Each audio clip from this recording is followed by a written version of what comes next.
আমাদের পৃষ্ঠটান।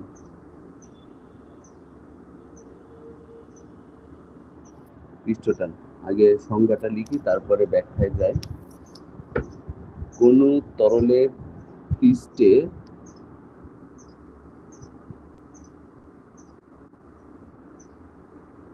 কেউ এক দিয়ে দাও। কোন তরলের পৃষ্ঠে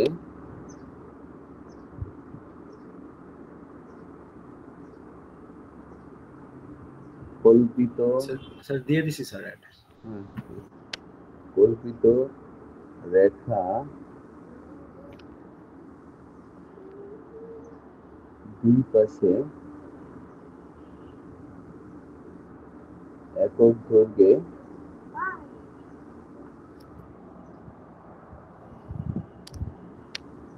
দৈর্ঘ্যে ক্রিয়াশীল কোন তরলের পৃষ্ঠে কল্পিত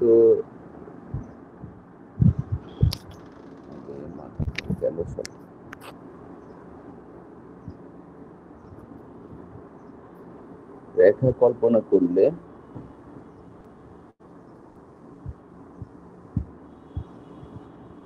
ওই কল্পিত রেখার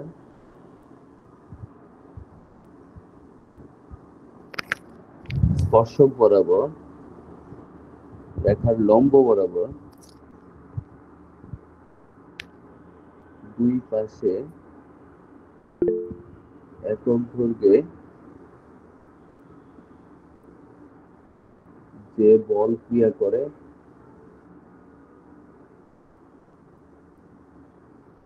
তাকে পৃষ্ঠটান বলে।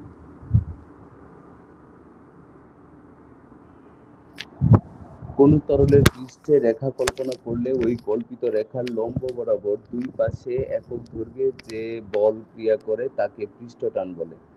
সিম্পলি যদি আমরা একটা গ্লাস ড্র করি, ধরো একটা গ্লাস,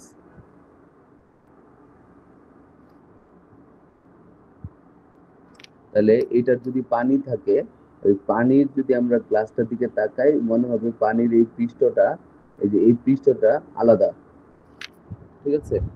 তাহলে এইটাকেই যদি আমরা এইভাবে ড্র করি, ধরো এই যে এরকম গ্লাসটা এরকম, এর মধ্যে পানি আছে, তাহলে এইখানে যদি আমরা একটা রেখা কল্পনা করি, তাহলে রেখা দুই পাশে টান বল কাজ করে, দুই পাশে বল কাজ করে, টান টান অবস্থায় থাকে।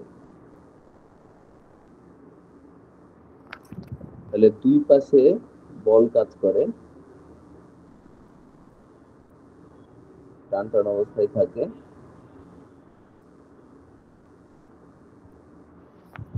তাহলে এই দিকে বল কাজ করে। তাহলে আমরা যদি বলি এল দৈর্ঘ্যে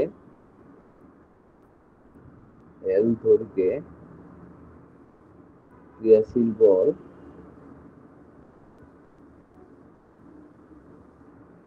এফ,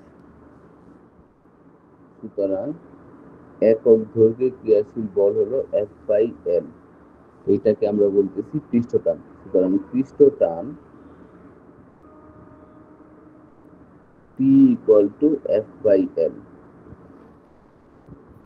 আমরা এখান থেকে লিখতে পারি এফ ইকুয়াল টু এল টি।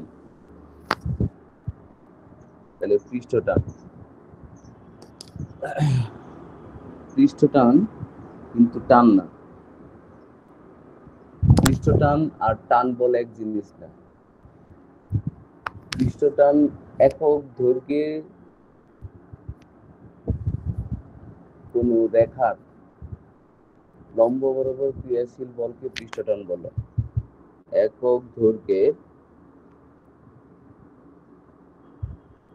কোন রেখার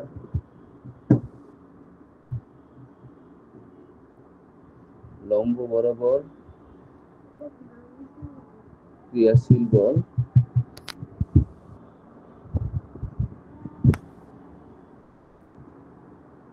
বল। এর একক কি? একক হলো একক নিউটন পার মিটার। তাহলে আমরা যদি এটাকে ভাঙাই নিউটন পার মিটার, তাহলে নিউটন হলো KG metre second inverse 2 divided by metre. তাহলে মিটার মিটার কাটা, তাহলে আসলে যদি আমরা বলি 1 newton per metre equal to 1 KG second inverse 2। তাহলে মাত্রা হলো m l to the power 0 t to the power -2।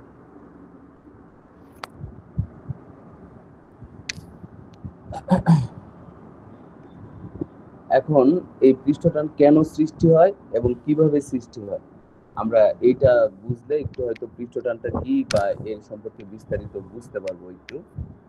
আণবিক তত্ত্বের সাহায্যে পৃষ্ঠটান বা একটা থিওরি আছে, ল্যাপ্লাসের থিওরি, ল্যাপ্লাসের আণবিক তত্ত্ব।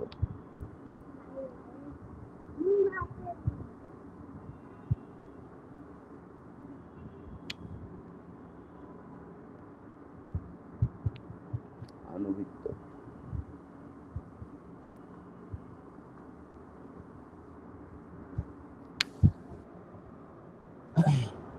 আমরা জানি একই পদার্থের অণুসমূহের স্ক্রিন দেখা যাচ্ছে না। স্ক্রিন দেখা যাচ্ছে না? স্যার দেখা যাচ্ছে স্ক্রিন দেখা যায় ক্লিয়ার স্যার। স্ক্রিন দেখা না গেলে আবার রিজয়েন করো, দেখতে পাবো আশা করি। একই পদার্থের অণুসমূহের মধ্যবর্তী আন্তঃআণবিক বল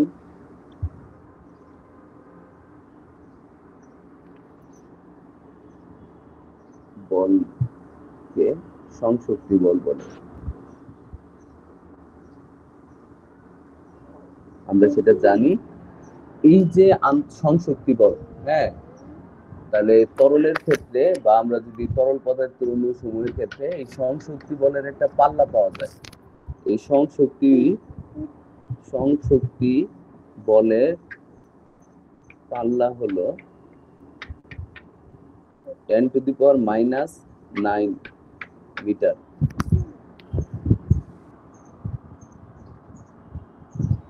সংশক্তি বলের পাল্লা হলো 10 টু দি পাওয়ার -9 মিটার। তাহলে ধরো একটা অণু, ধরো পানির মধ্যে একটা অণু, এই পাত্রের মধ্যে পানি আছে, এই পানির মধ্যে একটা অণু সর্বোচ্চ আছে। না সর্বনিম্ন স্যার? এটা পাল্লা আমরা সর্বোচ্চই বলি। এখন স্বাভাবিকভাবে এটার পাল্লা অসীম হওয়ার কথা, কিন্তু এর তড়িৎ বলের মান এত দুর্বল, মানে চার্জ এত, মানে এটা একটা ইলেকট্রন বা একটা ইলেকট্রনের ঘাটতি, একটা ইলেকট্রনের আধিক্য, বিষয়টা হলো ওই রেঞ্জে চলে আসে, তো তাই এটা খুবই কম মানের একটা ইয়া। এবং আমরা এটার রেঞ্জ হলো ন্যানোমিটারে, 10 টু দি পাওয়ার -9 মিটার বা মানে 1 ন্যানোমিটার। তাহলে আমরা যদি একটা অণু বিবেচনা করি, ধরো এই একটা অণু, এবং এর এই আর হলো আর, বা এটাকে এ বলা হয়, A equal to 10 to the power -3 metre cube.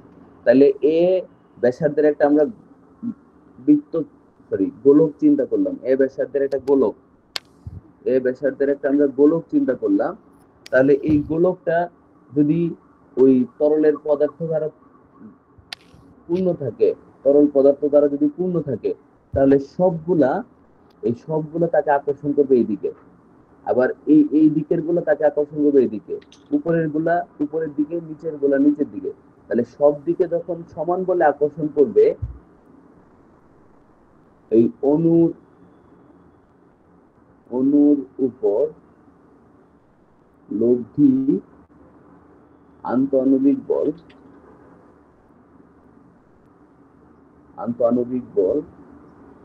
শূন্য হবে। তাহলে আমরা যদি আর ব্যাসার্ধে A equal to 10 to the power -9 metre ব্যাসার্ধের প্রভাবগুলো কল্পনা করলে এবং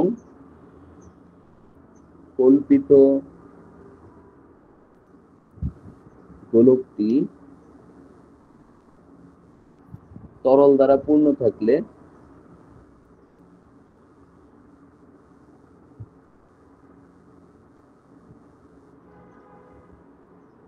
প্রবাব গোলকের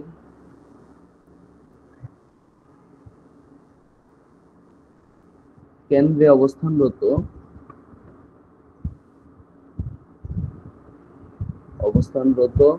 অণুর উপর লব্ধি বল শূন্য হয়।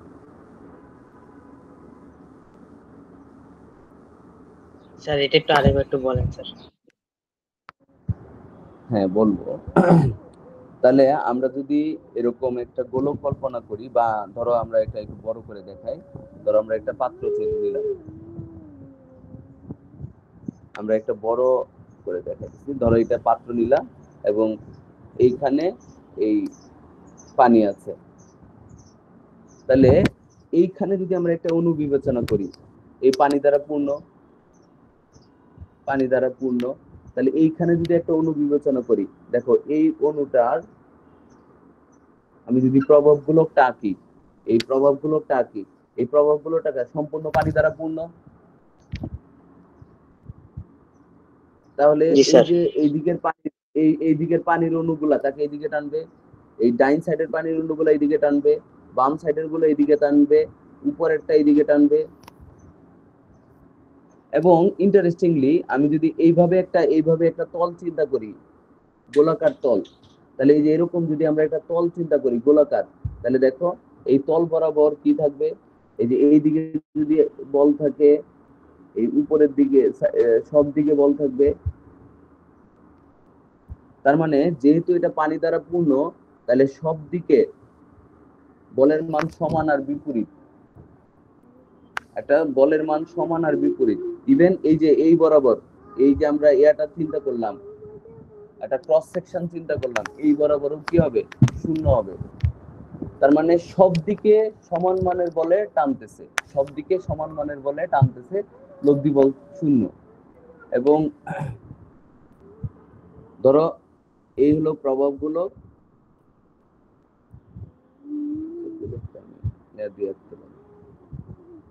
এই হলো প্রভাবগুলো। আমি যদি এটা এই বরাবর একটা ক্রস সেকশন চিন্তা করি, এই বরাবর, এবং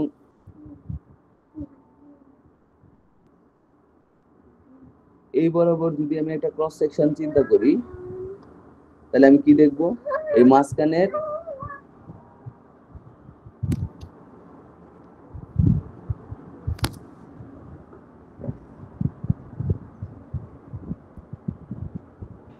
স্যার ক্লাস কয়টায় শুরু হয়েছে?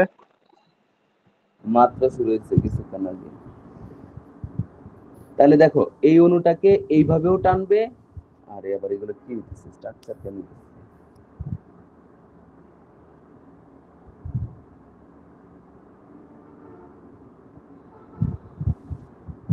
তাহলে এই অণুটাকে এইভাবেও টানবে, এদিকেও টানবে, সব দিকেই টানবে।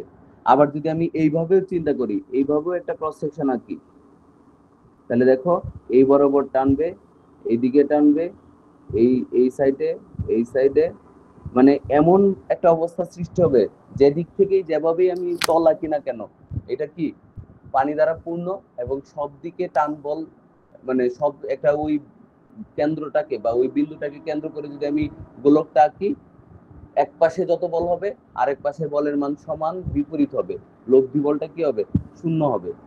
ঠিক আছে, আমি যেভাবেই আঁকি না কেন, যে সাইড দিয়ে আঁকি না কেন, একই কেস হবে। এইভাবেও যদি আঁকি, এই তার বিপরীতে এইদিকে এই যে এরকম হবে। আবার যদি আমি এই সাইডে আঁকি,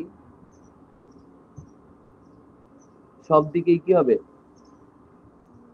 তার যেদিকে করব সব দিকেই সমান এবং বিপরীত মানের বল কাজ করবে, লব্ধি বল শূন্য। এখন আমরা যদি এইখানে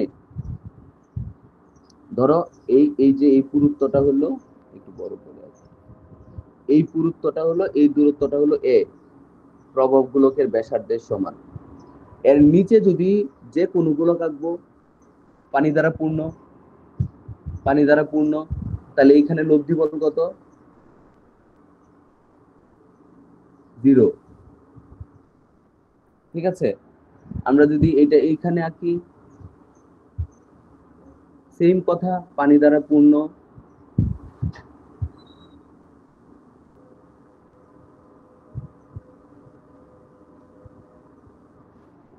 আমরা ইভেন যদি আমি ধরো এইখানে আঁকি, এইখানে আঁকি, তাও কি এই পানি দ্বারা পূর্ণ। গোলকটা, প্রভাব গোলকটা কি পানি দ্বারা পূর্ণ।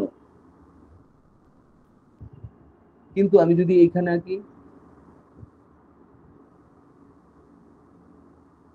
উপরের অংশটা কি বাতাস, উপরের একটা অংশ বাতাস চলে আসবে। তাহলে দেখো এইখানে যদি দেখি এই দিকের বল বেশি, উপরের দিকে কম, কিন্তু এই সাইডে ঠিক আছে, এই সাইডেরটা ঠিক আছে,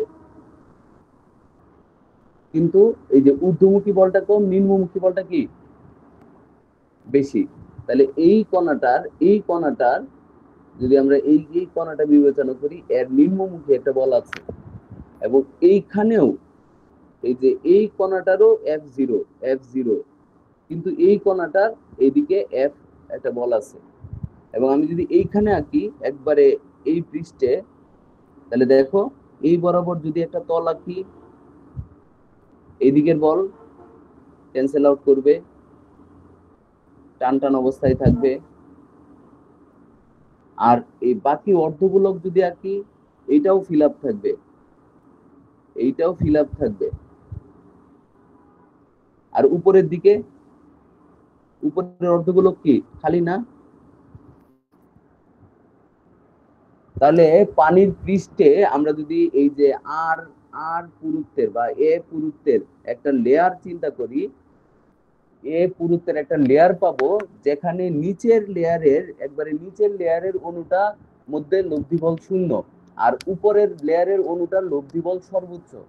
নিচের লেয়ারের অণুটার লব্ধি বল 0 এবং উপরের লেয়ারের অণুটার লব্ধি বল সর্বোচ্চ।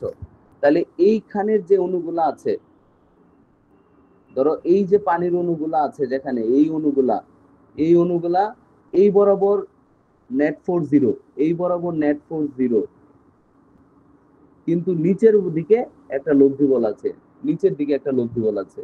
তাহলে আমরা যদি একবার এই রেখার উপর অণুগুলাকে কনসিডার করি, এই তল বরাবর পরস্পরকে কি টান দিতেছে, কিন্তু নিচের দিকে একটা লব্ধি বল আছে, কারণ এই উপর একটা খালি, এই উপর একটা খালি। উপরের প্রভাব অর্ধগুলোকে কোনো অণু না থাকাতে উপরের দিকে কোনো বল নাই। তাহলে এরা কি করবে, এইখান থেকে এই লেয়ার থেকে এই লেয়ার পর্যন্ত অণুগুলো আস্তে আস্তে নিচের দিকে বল প্রয়োগ করবে। দেখো এই লেয়ারের এইদিকে এফ নট 0, আর এইখানে এফ হলো ম্যাক্সিমাম, এফ হলো সর্বোচ্চ, এই উপরের লেয়ারের অণুগুলা সর্বোচ্চ। তাহলে স্যার আমরা এখানে একটা লেয়ার পেতে পারি, এখানে আমরা একটা লেয়ার পেতে পারি, এই যে এরকম একটা লেয়ার পাবো, এরকম একটা লেয়ার পাবো, যে লেয়ারের অণুগুলা কি মানে নিচের দিকে একটা বল দিতেছে, এইখান থেকে 0, এইখানে 0, কিন্তু এইখানে ম্যাক্সিমাম একটা বল দিতেছে। তাহলে এই যে একটা লেয়ার সৃষ্টি হলো, এ পুরুত্বের একটা লেয়ার স্তর হলো, এইটাকে আমরা বলতেছি সারফেস, মানে ওই তরলের সারফেস, তরলের পৃষ্ঠ। এইটা হলো আমাদের তরলের পৃষ্ঠ।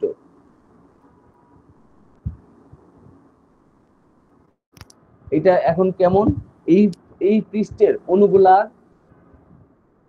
তলের স্পর্শক বরাবর বল আছে, এই যে তলের স্পর্শক বরাবর বল আছে, তলের স্পর্শক বরাবর কিন্তু বল আছে, আর নিম্নমুখী একটা বল আছে, উপরের দিকে বল নাই, উপরেরটা খালি, উপরের অর্ধেকটা খালি, উপরেরটা খালি, নিচের দিকে বল আছে। তাহলে এটা এরকম এরা একটা স্ট্রাকচার করবে, এরা একটা স্ট্রাকচার গঠন করবে, যারা ধরো আমরা এই যে এরকম একজন আরেকজনের হাত ধরে রাখছি, এরকম 500 মানুষ একসাথে একজন আরেকজনের হাত শক্ত করে ধরে রাখছি, ধরে রেখে কি করতেছি, সবাই নিচের দিকে ওজন দিতেছি, সবাই লাফাইতেছি কোন দিকে যাওয়ার জন্য, নিচের দিকে। তাহলে একটা সময় কি হবে, নিজেরা যেহেতু হাত ধরে রাখছি, এই যে এই পাশে যেহেতু আমরা শক্ত করে ধরে রাখছি, তাহলে দেখা যাবে এরা সবাই একসাথে নিচের দিকে বল চাপ দিতেছে, নিচের দিকে চাপ দিতেছে, এবং এই বরাবর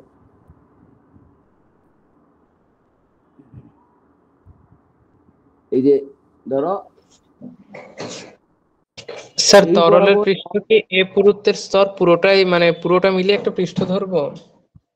হ্যাঁ হ্যাঁ পুরোটাই ধরো এই বরাবর বল আছে, নেট বল 0, তার মানে দুই দিকে সমান বলে সে আকর্ষিত হচ্ছে, আর নিচের দিকে একটা বল আছে। তাহলে এই ঘটনাটা কিন্তু সবাই মিলে ঘটাবে, সবাই, প্রত্যেকটা অণু পৃষ্ঠের মধ্যে যে অণুগুলো আছে সবাই কি করছে, এই যে ধরো একটা অণু এরকম অণুগুলা যদি করি, তাহলে এরা এই বরাবর বল প্রয়োগ করে রাখছে, আছে শক্ত করে বাঁধা, আর নিচের দিকে একটা বল দিতেছে, তাহলে নিচের দিকে একটা বল দিতেছে। এবং এই কারণে এরা কি করবে, যদি আস্তে আস্তে যদি আমরা মানে মুক্ত করে রাখি, যে পানির উপরে বা ঘাসের উপরে যদি আমি একটা পানির বিন্দু দেখি, টেবিলের উপরে ছোট একটা পানির বিন্দু দেখি, তাহলে এরা কি করবে, এই আস্তে আস্তে যে এরকম গোলক হবে,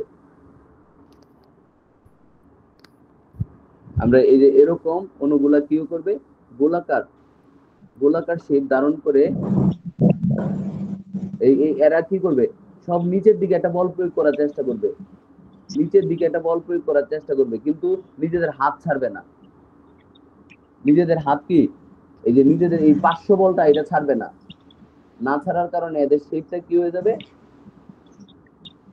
এই যে নিম্নমুখী একটা বল দিবে, আবার কি এইভাবে পাশাপাশি শক্ত করে ধরে রাখবে, পাশাপাশি শক্ত করে ধরে রাখবে। স্যার ওদের নিম্নমুখী বল সবচেয়ে বেশি, তাহলে স্যার ওরা নিচে চলে যাবে না?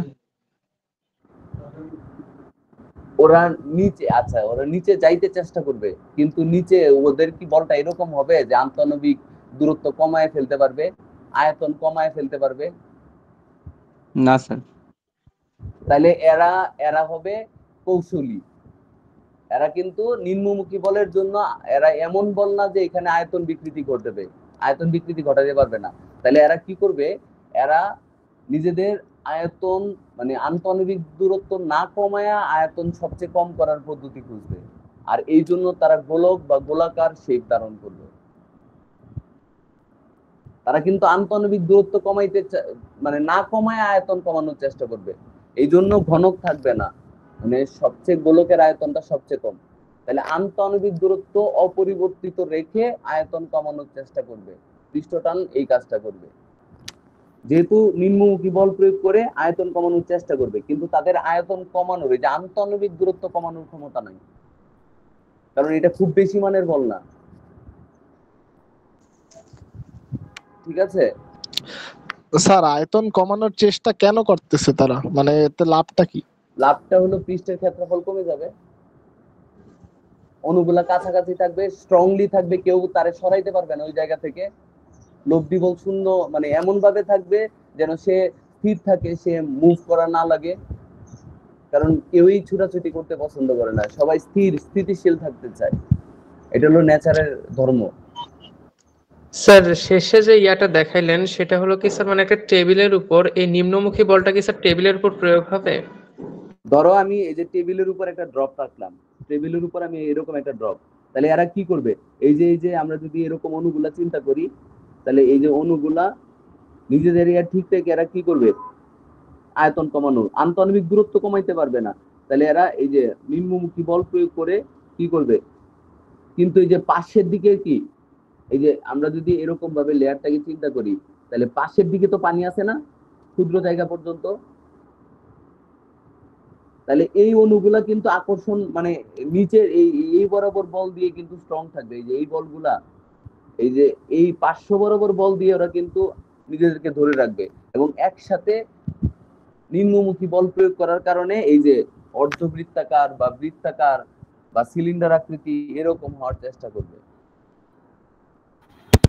স্যার স্যার তাহলে উপরের সারফেসটা স্যার হচ্ছে পুরুত্ব হবে 1 ন্যানোমিটার স্যার। 1 ন্যানোমিটারের, হ্যাঁ 1 ন্যানোমিটার, 1 ন্যানোমিটার পুরুত্বের একটা আমরা সারফেস পাবো, 1 ন্যানোমিটার পুরুত্বের একটা আমরা সারফেস পাবো। তাহলে এই সারফেসটা কি থাকবে, টান টান করে থাকবে, সে চাইবে না এখানে কাউকে অ্যালাউ করতে। হ্যাঁ, কিন্তু এটা বুঝতে হবে, এটা কিন্তু সারফেস টেনশন বা এই বলটা এমন না যে অনেক বেশি। এটা 10⁻³ নিউটন রেঞ্জের। তাহলে 10⁻³ নিউটন রেঞ্জের মানে হলো এটা অনেক কম মানের বল। তো ওর মতো করে চেষ্টা করবে, ঠিক আছে? এবং সে কিন্তু আর নোট কমাবে না, আন্তঃনবিক দূরত্ব কমাবে না, সে শেপটাকে বদলায় দিবে। শেপটা সে চাইবে বৃত্তাকার বা এরকম হয়ে যেন ক্ষেত্রফলটা বা আয়তনটা সবচেয়ে কম করা যায়, যতটা সম্ভব ৮৬ হয়ে থাকা, কাছাকাছি থাকা।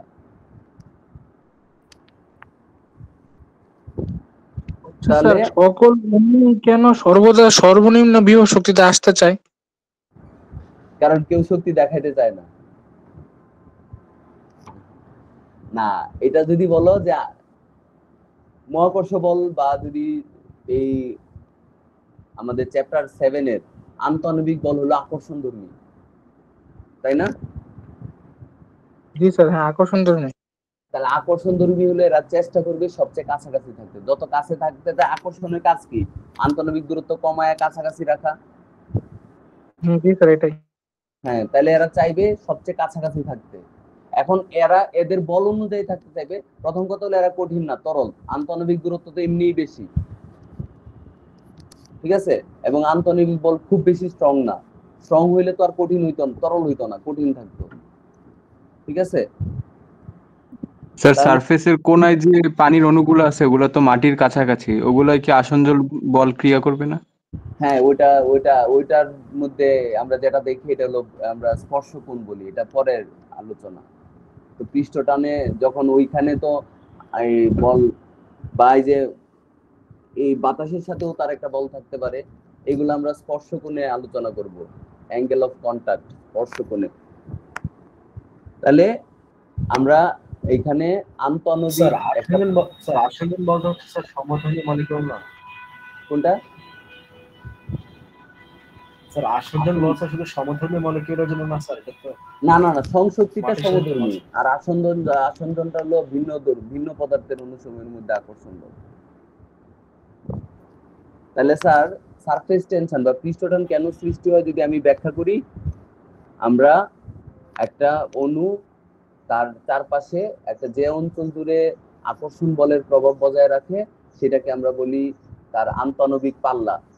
তাহলে তরল পদার্থের আন্তঃনবিক পাল্লার ক্ষেত্রে এটা 10⁻⁹ মিটার রেঞ্জে একটা দূরত্ব পাওয়া যায়। তাহলে ওই তরল যদি মানে আমরা যদি ওই 10⁻⁹ মিটার রেঞ্জের একটা প্রভাবগুলো কল্পনা করি, ওই রেঞ্জের একটা প্রভাবগুলো কল্পনা করি এবং ওই গোলকটার যদি তরল দ্বারা পূর্ণ হয় তাহলে ওই গোলকের কেন্দ্রে অবস্থানগত অণুটার উপর লব্ধি বল 0 হয়।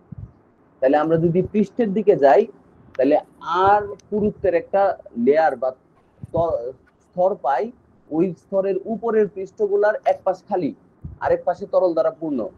তাহলে তারা একটা নিম্নমুখী বল প্রয়োগ করে এবং এদের পাশের বলটা আবার দেখো, নিচের দিকটা উপরের অর্ধেকটা খালি, নিচেরটা পূর্ণ, কিন্তু এই বরাবর এই পৃষ্ঠ বরাবরও তো পূর্ণ।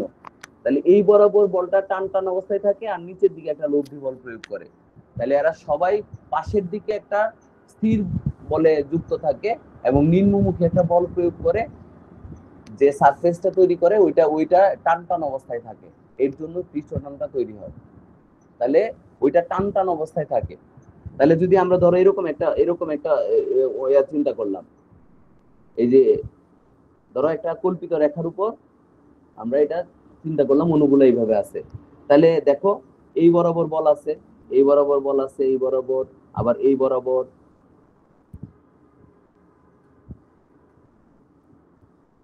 আবার বলতে পারো স্যার এইভাবেও তো বল আছে। হ্যাঁ, এইভাবেও আছে। তাহলে আমরা একক দৈর্ঘ্যে যে দুই পাশে রেখার লম্ব বরাবর একক পাই সেটাকে আমরা বলতেছি পৃষ্ঠটান, ঠিক আছে? একক স্যার পার্শ্ব বলগুলা দিয়ে কেন লব্ধি শূন্য হচ্ছে না? কোনটা স্যার কোনো একটা অণুর ক্ষেত্রে তো চারপাশ দিয়ে একটা পার্শ্ব বল ক্রিয়া করতেছে, মানে একদম পৃষ্ঠের অণুটার ক্ষেত্রে, তাহলে ওইটা লব্ধি দিয়ে, মানে ওইটা লব্ধি শূন্য হচ্ছে না কেন কোনো একটা নির্দিষ্ট অণুর ক্ষেত্রে? হ্যাঁ শূন্য হচ্ছে তো, পার্শ্ব পৃষ্ঠ বরাবর শূন্য, শূন্য হবে না কেন? আচ্ছা আমি যদি এরকম এরকম একটা তল, গোলাকার তল কল্পনা করি, এই বরাবর টান বল থাকবে না দুই পাশে, আবার এই বরাবর থাকবে না, আবার যদি আমি এই বরাবর থাকবে না, তার আমি কল্পিত রেখা তো যে কোনো দিকেই টানতে পারি। এইটার যেমন দুই পাশে আছে, এইটারও দুই পাশে আছে, আবার এইটারও দুই পাশে আছে, আবার যদি এইটা চিন্তা করি এইটারও দুই পাশে আছে। এটা তো সব দিকেই টান টান অবস্থায় আছে। এইখানে যদি আমি একটা অণু চিন্তা করি, এইদিকে এইদিকে এইদিকে এইদিকে সব দিকে কি বল অনুভব করতেছে না, সমান বল? জি স্যার। আর নিচের দিকে উপরের অর্ধগোলকটা খালি, নিচের অর্ধগোলকটা কি পূর্ণ? পূর্ণ। নিচের অর্ধগোলকটার জন্য তাহলে নিম্নমুখী বল আছে আর পাশের বল টান টান অবস্থায় আছে।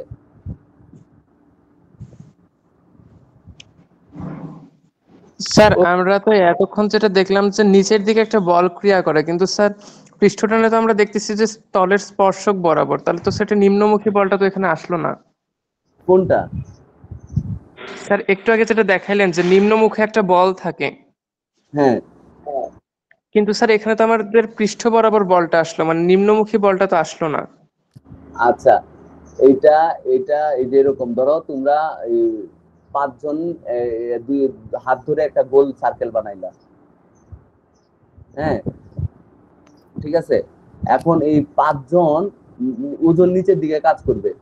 এখন এই ধরো 5 জনের একজন গাধা থেকে পড়ে গেল, তাহলে এই যে এই ওকে কয়জন ধরে রাখছে?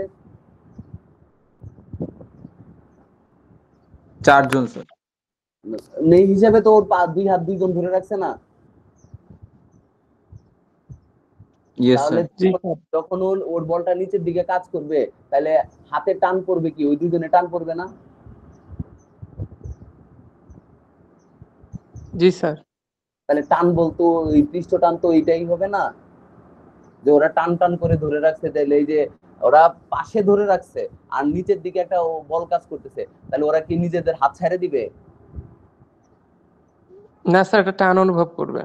তাহলে এই জন্যই তো পৃষ্ঠ টানটা হচ্ছে, যে পাশে যে ধরে রাখছে ওর জন্যই তো পৃষ্ঠ টানটা হচ্ছে। জি স্যার, বুঝতে পারছি। ও ঘুমটা খুব বাজে সময় হয়েছে, তো পুরা ধরা খেয়ে গেলাম, ক্লাসটা 30 মিনিট মিস হয়ে গেল। আচ্ছা তারপরে দেখা যাক, সমস্যা নেই, সামনের দিন আমরা কতটা কি করতে পারি। আচ্ছা শুধু আমরা পানির পৃষ্ঠ টানের এটা দিয়ে শেষ করি। পানির পৃষ্ঠ টান, আসল কাজ হলো পৃষ্ঠ টান বোঝা। তারপরেও কোনো প্রশ্ন থাকলে আমরা মঙ্গলবারে শুনবো, কারো মানে যদি পৃষ্ঠ টান বুঝতে পারলে বাকিগুলা বোঝাটা সহজ। পানির পৃষ্ঠ টান 7.72 × 10⁻³ নিউটন পার মিটার বলতে বোঝায় পানির পৃষ্ঠে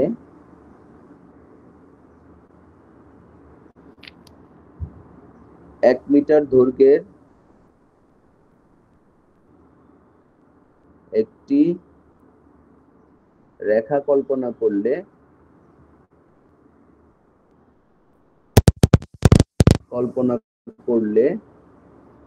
রেখার লম্ব বরাবর দুই পাশে রেখার লম্ব বরাবর দুই পাশে ক্রিয়াশীল বলের মান 72 × 10⁻³ নিউটন। তাহলে পানির পৃষ্ঠ টান এত নিউটন পার মিটার বলতে বোঝায় 1 মিটার দৈর্ঘ্যের একটি রেখা কল্পনা করলে রেখার লম্ব বরাবর দুই পাশে ক্রিয়াশীল বলের মান এত নিউটন। আচ্ছা ঠিক আছে, আর 5 স্যার এই জায়গায় দৈর্ঘ্য বলতে কি স্যার দুই পাশে দৈর্ঘ্য ধরতে হবে? না না না, একটা দুই পাশে টান টান। স্যার আমাদের ক্লাসে সূত্রটা f/12 বলছে।